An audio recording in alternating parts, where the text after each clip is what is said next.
Hello.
Hello, Dave. Hello, how are you, Rabbi? Baruch Hashem, and you? Fine, Baruch Hashem, thank you. Can you see me? Yes. Oh. And Martin, hello, Martin. Hello, Martin. Hello, how are you all? And God and you? Baruch Hashem, all good? I thought Dave was getting a private share here.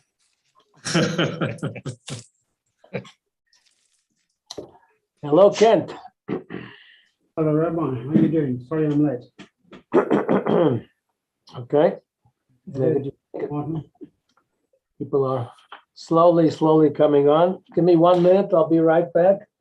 Yeah, it's the cold winter weather. People are working a bit slowly. Kent. Okay. How's the Cape Town weather, Kent? Lovely day today. So it's good. Yeah, it's very pleasant at the moment. No rain. I know yesterday and last night were freezing here. I think it's the coldest day so far. Yeah, it was cold, but the daytime was lovely. Sort of Johannesburg style. But Martin, you must remember that in Cape Town, it's the green season. Look, in Cape Town, you can have 2 or 3 seasons in a day. Yeah. I can go from chilly under 10 to the high 20s in a day. Yeah, it's like Melbourne. Melbourne's the same. Where like yesterday here, unusual overcast, drizzly weather, wet weather. That's crazy. Yeah. Normally this time of year, it's dry. Mm. I don't think there is normal weather anymore. Not at all. This last year or two has been very different. Yeah. Global warming. Hey, I don't know, this world's getting crazy at the moment. In more than one way. Yeah, watch the talk, Dennis Davis talking about the last night, talking about this Eskom fiasco. Yeah. And half the issues are criminal elements who are making money by destroying everything. Yeah. As they close one door, another one opens for them. It's actually quite sad. It is. People are looking at instant money instead of the future of the country. So they're letting everything run down and break for a bit of money in their bank accounts. And tomorrow when everything's not working, then what happens? Yeah. They don't care. I'm all right, Jack. Yeah. Criminals, thieves, oxygen thieves. But unfortunately, that's the God of the present, is about power and money. Yeah. And it's going to take decades, if not generations, to get rid of that culture. No, 100%. You can see it in politics all over the world. It's all about the present guy wanting as much for himself, than to share with the population at large. It's not only here. No, it's global. Yeah. It's simple, like your American politics. That's all it is. The one party will never acknowledge something good by the other party because it doesn't serve in the interest. You know, okay. Okay, I'm back. Hello, everybody. Hello, Stephen. Hello, Shmuley. Hello, Rabbi. Right. Hello, everybody. Okay, we are going to finish the whole section of Shar Avot Hatuma today. And tomorrow you'll have another section of other impurities. Not out of the impurity thing yet. Okay, so I don't know who was at the shir yesterday or previously. Have you come across the difference between private domain and public domain in the laws of Yeah. Tumah? You've covered that? Yes. So who remembers the principle? In public, it's pure. In private, it's impure. Very good. Spot on. If there's a doubt, we're speaking now if there's a doubt. Yes. If there's a doubt, if you contacted and thereby would have contracted impurity, if the doubt is in the public domain, we are more lenient because it's bigger and not necessarily so contained and contactable. If it's in the private domain where it's a smaller area and greater chance of contact, and there's a doubt, you will be tomei. So in the public domain, we'll give you the benefit of the doubt, which we will not do in a private domain. So now he's going to discuss what is a private domain and what is a public domain, and there'll be lots of examples. Number one, Kol Mokem Shehu Reshus Harabim Linyan Shabbos. Any area designated as a public domain with regard to the laws of Shabbos. You may know in the laws of Shabbos there are 4 different domains: Reshus Harabim, Reshus Hayochid, Carmelis, Mokem Ptur. Not going to go into all that now. We don't have time. A public domain is the public space, basically, the streets, etc.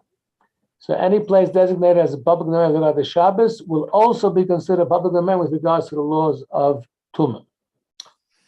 2, the 4 cubits that are adjacent to the public domain are also considered as a public domain with regard to Tumah. Similarly, a Carmelis, for example, the sea or a covered walkway, is considered as public domain with regard to the laws of Tumah.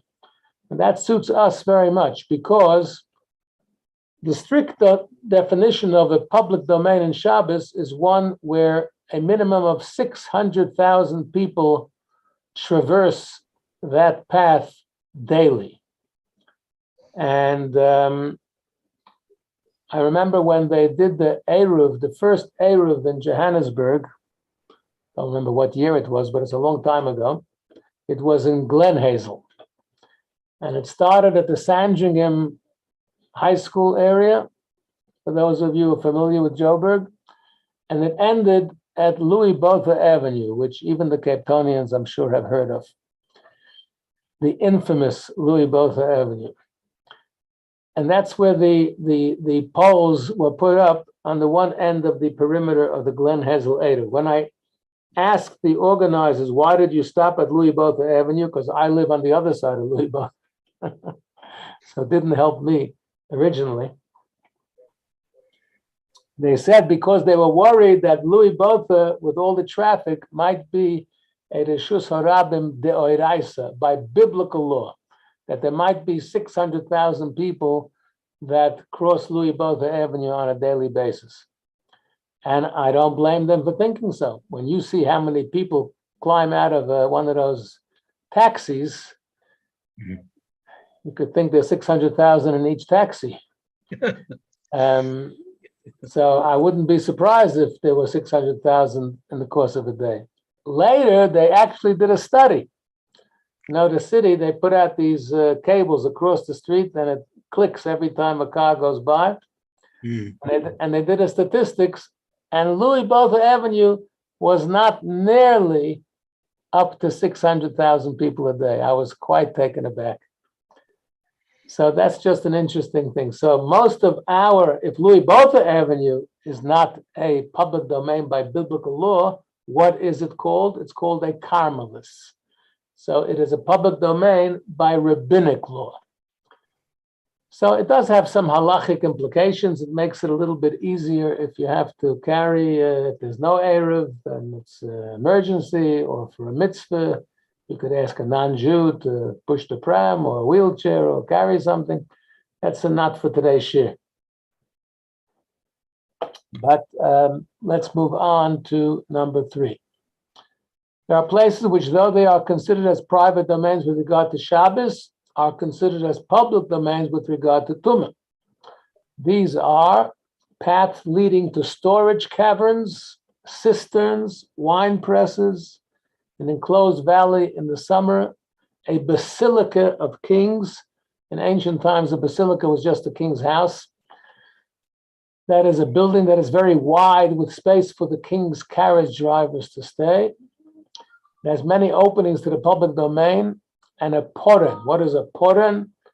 A poren is a large building with 2 openings, one opposite the other, and a courtyard to which many people would enter through one opening and depart through the other. So basically, these are big places, much bigger than the average house. The king's house is much bigger. And therefore, they have the status of a public domain, even though they are, strictly speaking, private. Also, the lanes leading to a sea or a river, and also probably also because there's a lot of traffic there. Also, the lanes leading to a sea or river, although they are fenced in from either side, are considered public domain with regard to laws of impurity if people can climb over the fences. In Johannesburg, they can climb over anything. Pillars and bathhouses are also placed in this category. Again, it might be a private house, but it's a public domain because it's a public bathhouse. Similarly, the entire temple courtyard in Yerushalayim was considered a public domain with regard to the laws of impurity. Okay? Today we have big politics and violence going on because of the Temple Mount. In the olden days, we didn't have these issues. The big issue was, is it a public domain or a private domain? Today we have, is it for Jews or for Arabs? 4, gardens in a city over which the thoroughfare of a city passes because it's public domain with regard to. Okay, so what I'll tell you there is that in the olden days, cities were built on many levels. You see now, it's very interesting when they do these archaeological digs. You see that they have so many different levels. So in the olden days, cities were built on many levels. The lower level of the city would be used for the marketplace or dwellings, and the upper level would be the roads for transport. So gardens in a city over which the thoroughfare of a city pass, so the upper level is considered public domain. 5, when a garden is guarded, meaning there's either fences or a wall around it or a security guard, it is a private domain. So what's that famous garden in Cape Town? Kirstenbosch. Kirstenbosch will not be a private domain, I doubt, even though there's guards and you have to pay an entrance fee to get in. It's a good question, actually. It's guarded. Not everybody can walk in. It's not open to the public. On the other hand, it's a public recreational center. The public does attend, just they have to pay an entrance fee. So I would guess that Kirstenbosch would be a public domain. Similarly, a large basilica with its gates are open is a public domain with regard to impurity. When it's closed, it's a private domain. Okay, straightforward. 6, when a valley is enclosed with a fence in the winter, it's a private domain. Just looking here, if I have some notes on this subject in my booklet here.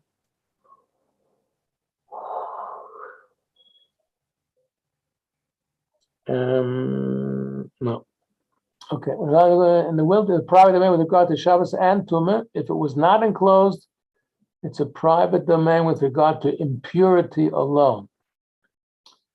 Whenever the winter passed after a valley was fenced in, it is considered as a priority with regard to impurity, even in the summer. So what is the issue of winter and summer? So by the summer, we mean when the grain is harvested from the valley. And the winter, we mean when the second rain begins. Second rain begins, that is Rosh Chodesh Kislev. The area between the round barrel of grapes and the pile of grape pomots. What's that word? Anybody know that word? Pomas? After the grapes were crushed to remove their juice, the pulpy mass that remained was placed in a pile. That's what it means, however you pronounce it. And that's considered public domain with regard to impurity. So what are the issues here? The issues here, summer, winter, fenced, not fenced, is how much traffic is there, I imagine. I'm sure that's the issue. And depending on these circumstances, there'll be more or less traffic, which will determine whether it's considered private or public. 7. With regard to Tumah, a vineyard in front of the harvesters is considered as a private domain. Behind the harvesters is a public domain. In front of the harvesters, that is what they have not yet harvested.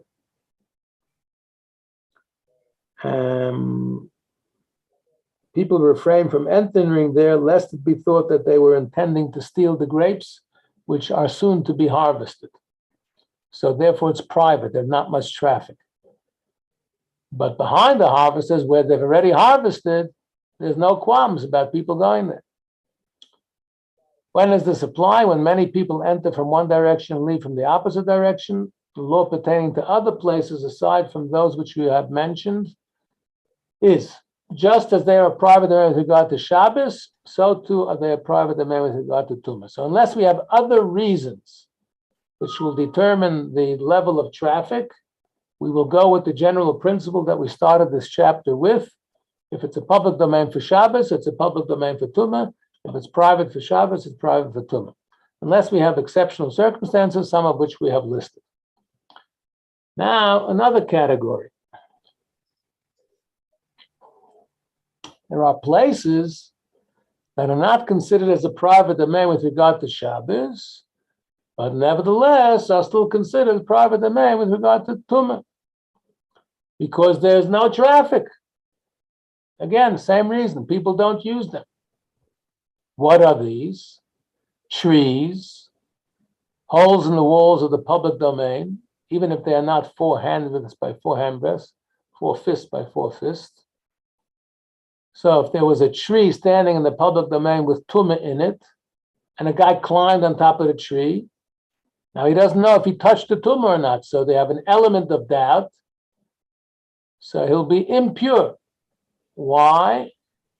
Because he said, what did he say? Because of the doubt. It might not be a private domain with regard to Shabbos, but it's a private domain with regard to Tumah. Likewise, if he inserted his hand into a hole in which Tumah was situated, but he doesn't know if he touched it, it will be considered public domain, and because of the doubt, he will be Tomei. Okay?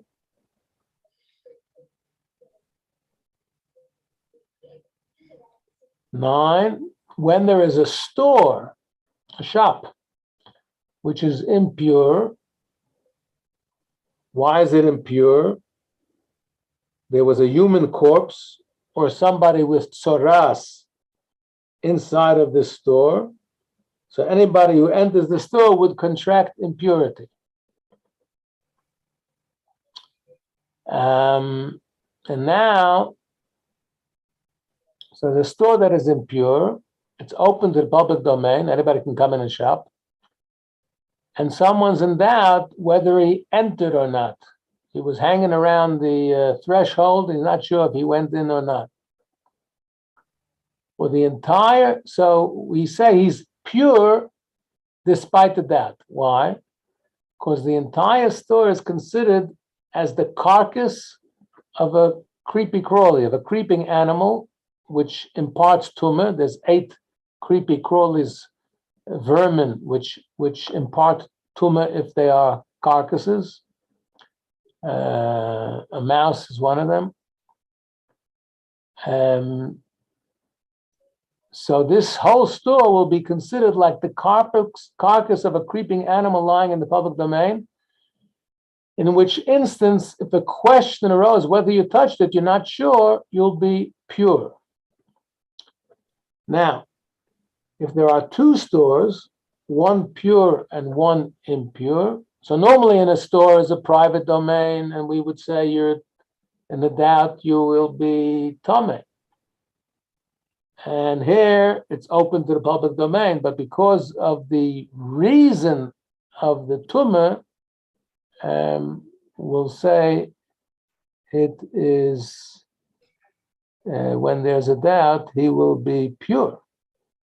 Now, if there are 2 stores, one pure, one impure, in the public domain, guy entered one, but he can't remember which one he entered, the pure one or the impure one.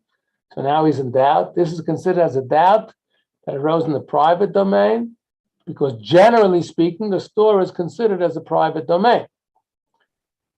Similarly, if in the winter there's a valley that contains many fields, with at least one field known to be impure and one pure, and a person said, I entered the valley, but I don't know if I entered the field that was tameh or not, you'll be impure because of the doubt. And the reason is that it's considered like a private domain, and a doubt in a private domain, even if we're in doubt whether he entered it in the first place, he will be tameh. 10.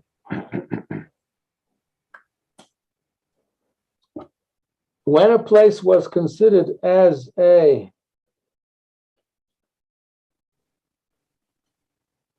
just 1 second.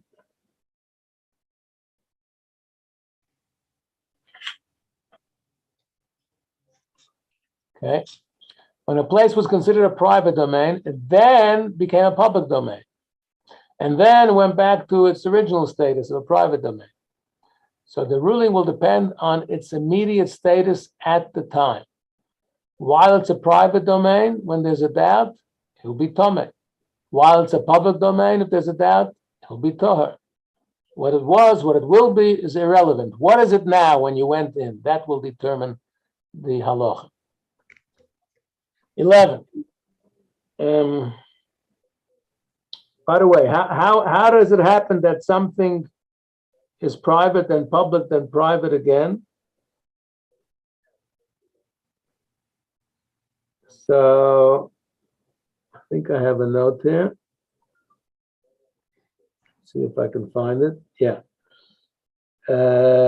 Commentaries say it refers to a building that was private property, then it was sold to the city, to the public, then sold back to a private individual. So now it's private again.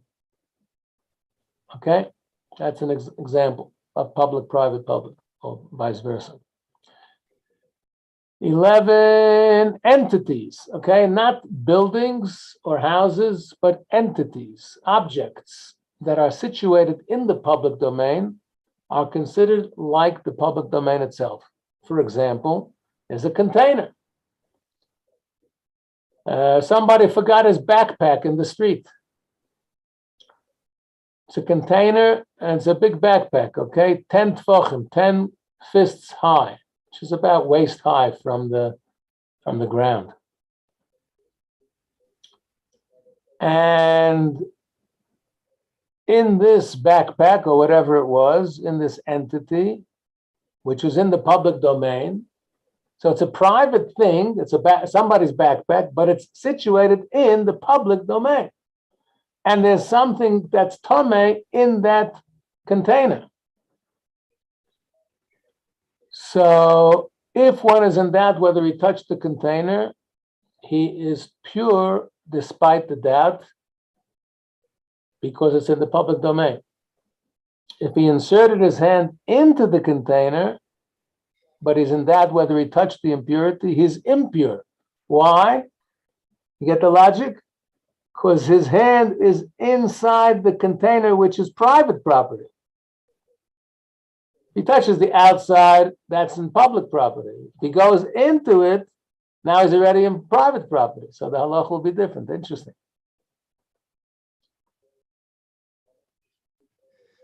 If there was a stone container resting on his shoulder and a loaf of bread that was truma wrapped in tree bast. What's bast? Who knows? I think it's the bark. The bark. I think, or the layer just under the bark, maybe. Okay, thank you. Or paper contained within it. And is it that whether or not another person touched it, it is impure because of the doubt. So we're not discussing the guy who's carrying it. He's carrying it. There's no doubt with him.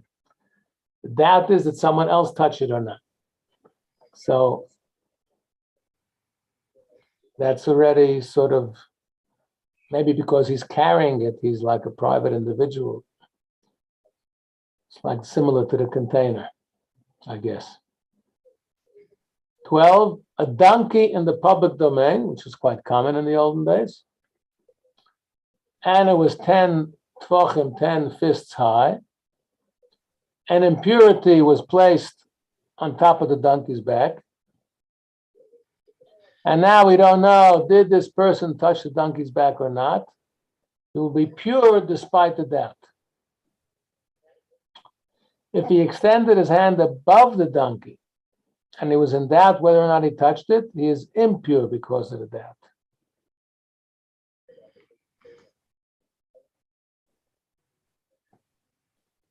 Similarly, if there was a rock that was 10 handbreadths high placed in public domain and impurity on top of it, there was a doubt whether or not he touched the top of the rock, he is pure despite the doubt. If he climbed on top of the rock, but didn't know if he touched it, he is impure because of the doubt. So the story here with the donkey in the public domain and the rock, both are the similar halachas. Let me just see if I have any commentaries here.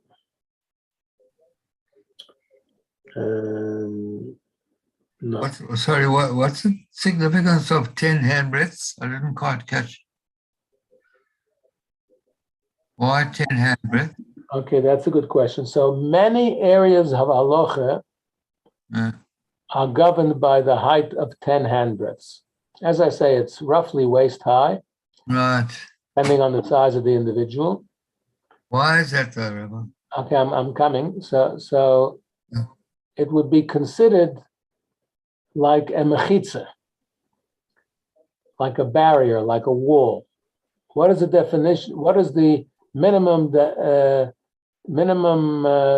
measurements of a wall to be considered a proper divider? You can have a wall. Someone just told me the other day of a guy who had a wall around his house of a couple of bricks, maybe a foot tall, not even a meter tall, maybe 4, 5, 6 handbreadths tall. Would you call that an adequate security barrier? You could just walk over it or hop over it. Even I could climb over that, not just a monkey. So, but 10 handbreadths is already considered more of a barrier. So halachically, there are a number of halachas where 10 tfachim are relevant. Even in there's a debate amongst the latter-day halachic authorities if a mechitza in a shul, dividing between the men and the women, how high it has to be. Some say the strict opinion is it has to be high enough that you can't see each other.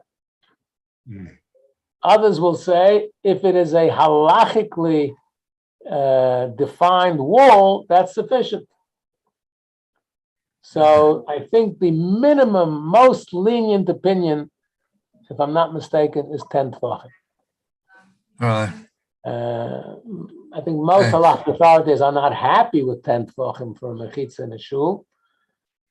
But I think the most lenient opinion, which certainly not the majority opinion, but there is a lenient opinion that says 10 tefachim is good enough. Anyway, okay, that answers that question. Thank you. 13, in all of the following situations, we'll soon see what the halacha is. Will be lenient. In all the following situations, will be lenient. A zov, who's someone who's tummy, had a venereal discharge. He's riding on his donkey. Another person riding on another donkey, and they're riding on the way, and the person was in doubt whether or not he touched the zov who was riding next to him. B, an impure child is carried on his father's shoulders, and a pure child carried on his father's shoulder. Two fathers and two kids walking next to each other, and they don't know if they touched each other. C, person is carrying a package on his shoulder. There was unidentified saliva stuck to the wall, and a doubt arose whether or not it touched it. D, utensils were spread out on a surface more than 10 handbreadths high in the public domain. So I think in the terms of tumah, 10 handbreadths high would be the minimum you need to make it a private domain. If I have a divider, barriers of 10 tefachim high, 10 handbreadths high, that could sort of cordon it off from the public domain and make it a private domain. Right. That's right. So utensils were spread out on a surface more than 10 handbreadths high in a public domain. A tomei person passed by, but we don't know whether he moved them or not. In all of the above 4 instances, the person or the article will remain pure because we will consider it to be in the public domain where the doubt will be ruled leniently. Quick quiz. What is a Carmelite considered with regard to the laws of impurities? I told you the 4 domains of Shabbos: public domain, private domain. Carmelite was what was the other one? I said that all our towns, all our cities, all our thoroughfares in our cities, if Louis Botha Avenue is not a public domain by biblical law, then what is it? It is a Carmelite. So what is a Carmelite considered with regard to impurity, public or private? Public. Public. Public. Shkaya. 600,000. We're all on the ball today. Which of the following places are considered a private domain with regards to tumah? Bathhouses, temple courtyard, public gardens, none of the above. None of the above. None of the above. None of the above. Agreed. None. An open valley is considered public, Okay. private in the winter, private in the summer. Who remembers that? Private in the winter. A private in winter. Gee, we got scholars here today. Well done. Good memory. Proud of you guys. Shkech. And finally, what is law? One is in doubt whether or not he entered a store that is impure, which is open to the public domain. Pure. Yeah, he is pure because of the domain. Impure. Yeah, full marks today. Excellent. Go to the top of the class. Well There done. was doubt. Thank you, Rabbi. No, we Thanks, Rabbi. Thank you. he said with the shop Thank you, that Rabbi. he stopped Yeah, her. thank you. Thanks, Rabbi. Rabbi, I must tell you that the bottom end of the what do you call it? The Quiz. the text. border. I've lost the word. The text of the Rambam. No, the area which is protected, where you said it went up to Louis Botha Avenue. But Oh. the Eruv. the Eruv, the Eruv. Yeah. The bottom end of the Eruv is right outside our front balcony. So I hope you're inside the Eruv. Yes. You just made it. Yeah, it's on our side of the street. I would have expected it to be on the other side of the street, but there's no poles there. So they didn't have anything to hang it on. There was an Italian, when they first made the Eruv in Glen Hazel, there was an Italian fellow whose house was just outside the Eruv. And he begged the organizers to please put him in the Eruv. Why does he need to be in the Eruv? He's not Jewish. For resale value. Wow. Yeah. I think they accommodated him. Yeah. Okay. Have a good week, guys. Thank you. Thanks. Thank you, Bye. Rabbi.